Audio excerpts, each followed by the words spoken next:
Tout de suite, le focus du jour, direction le Vatican, où s'est ouvert le week-end dernier le procès de l'ancien ambassadeur en République dominicaine accusé de pédophilie. Il est jugé par un tribunal pénal du Vatican, c'est une première. Depuis son arrivée à la tête du pontificat, le pape François a engagé une politique de tolérance zéro à l'égard des prêtres soupçonnés d'abus sexuels sur mineurs.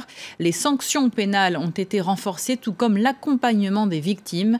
Nos correspondants en Italie, Natalia Mendoza et Enzo Miglino, ont rencontré Diego, une victime présumée d'un prêtre pédophile. Il compte sur le pape et la justice du Vatican pour reconnaître sa souffrance. Diego porte un lourd fardeau, les souvenirs de son enfance.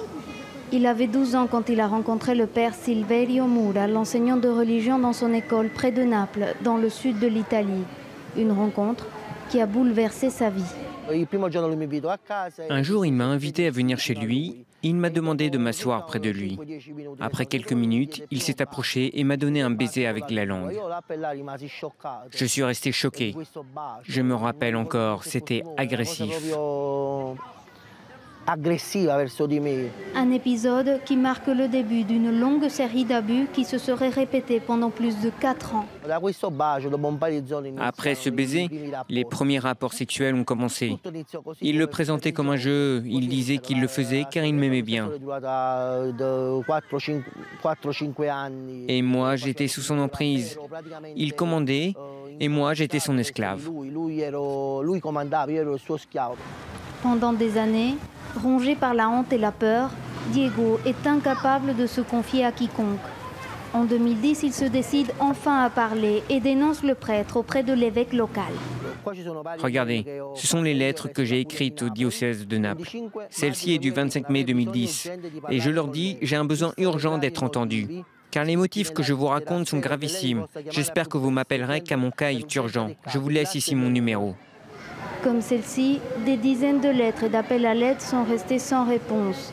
L'évêque, pour sa part, a maintenu le père Silverio en poste pendant près de 2 ans après ces accusations, dans une école primaire en contact régulier avec des mineurs.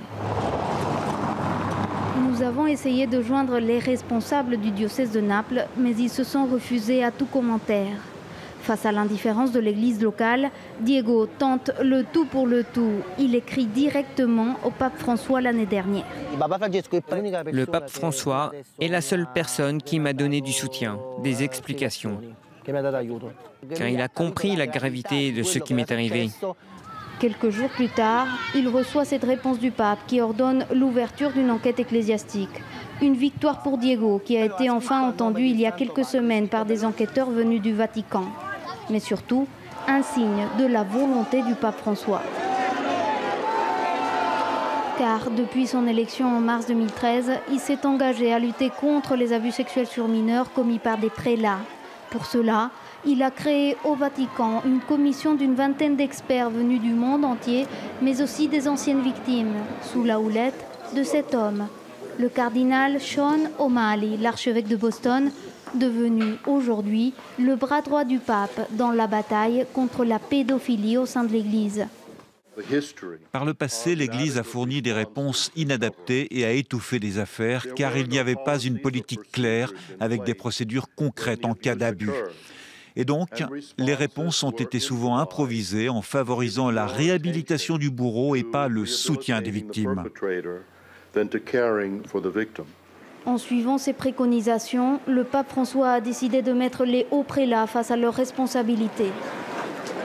Désormais, les évêques qui ne dénonceront pas auprès du Vatican les prêtres pédophiles dans leur diocèse seront jugés pour manquement à leurs devoirs professionnels par un nouveau tribunal ecclésiastique. Le pape veut une ligne plus dure, plus effective. Ça veut dire la responsabilité personnelle d'un chef, pas seulement sur ce qu'il fait, mais aussi sur les choses qu'il ne fait pas. Alors s'il n'intervient pas, il doit aussi être appelé à être responsable des conséquences de sa inaction. Former et sensibiliser les prélats aux dommages psychologiques causés aux victimes, voilà une autre priorité du pape. Nous sommes de retour à Naples. Comme tous les mois depuis 5 ans, Diego va chercher du réconfort auprès de son psychiatre. et confirmer sa dose journalière d'antidépresseurs.